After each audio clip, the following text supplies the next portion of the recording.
Wannan take cewa wallahi ni ma na sha na gargajiya, fuskata ce ta kumbura da cikina kuma ga doro a bayana. Sai na daina sha, yanzu haka na dawo normal.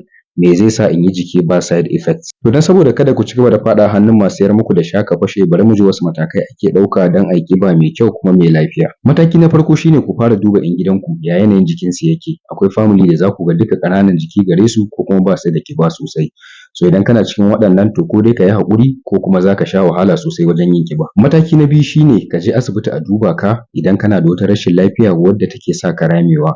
Musamman idan da kana da jiki daga baya ne ka rame. Abu na uku shine idan kuna cikin wani ƙunci ko damuwa ko fargaba to ku manta da magana ta ƙiba har sai kun samu kwanciyar hankali. Abu na huɗu shine yin exercise wato motsa jiki musamman irin wanda ake yi don gina jiki da tsokoki. Akwai misalai irin wanda akan iya yi a gida don mutum ya gina ƙwanjinsa ko kuma ya ƙara ƙirjinsa girma ko kuma mazaune ko ƙugu da sauransu. So kuna iya duba a intanet za ku ga misalansu ko kuma ku je asibiti ɓangaren physiotherapy department za a yi muku bayani.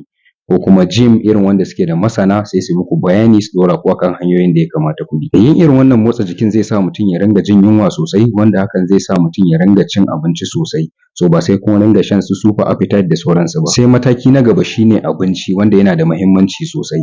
Ya kamata mutum ya ringa cin abinci akai-akai aƙalla sau 5 zuwa 6 kowace rana. So wane irin abinci mutum ya kamata ya ringa ci? Na farko shine protein wato abinciccika masu gina jiki su ne su ƙwai, nama, kifi, madara, yogurt, wake, waken suya, awara da sauransu. Sai kuma abinciccika masu ɗauke da calorie da yawa musamman irin su doya, dankalin turawa, dankalin hausa, dabino, busasshen inibi. Akwai irin su oat da oatmeal da kayan fruit musamman irin su goba da chocolate mai duhu da sauransu. Sai kuma kayan maiƙo irin su gyaɗa, avocado, man zaitun, man sunflower, man kwakwa da sauransu. A ƙarshe yana da muhimmanci kada mutum ya biye wa kayan zaƙi da maiƙo, wannan za su sa mutum teɓa ne, teɓa kuma za ta sa mutum ya iya samun ciwon hawan jini, ciwon siga, ciwon zuciya da sauransu.